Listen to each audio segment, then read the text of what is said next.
çağırdılar ki oynamağa. İstemədiyinizdə bilirsiniz, görürsünüz daha tanışdırmışdı da orada. Qalxırsınız, Allah nə versə, adam o deyir, gedə.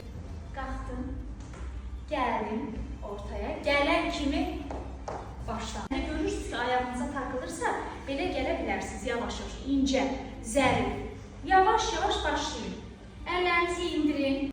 1 və 2 və 3 və 4 və 5 və 6 və 7 və 8 ana hərəkət. 1 və qarşımdakına baxıram, gülümsəyirəm. Deyək ki, 3-4 nəfərdir, bir nəfərə odaqlanmıram, bir nəfərə baxmaq o birlərə ayıbdır, hörmətsizlikdir. Yəni bilinərək siz heç vicma almadan nə edirsiniz, xeyr.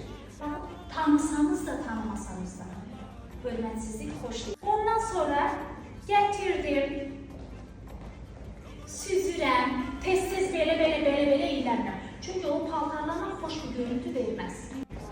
Ondan sonra yer dəyişmək edirəm. Bu keçid hərəkəti hər yerdə istifadə edə bilərik və özəl hərəkət olaraq istifadə edə bilərik. Həm yerimizdə dönərək, həm keçid olaraq,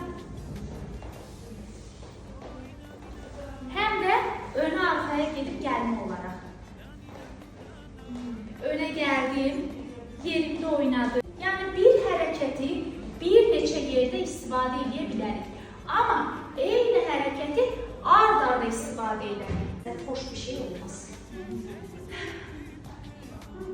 Siz edin. Otur, heç dünya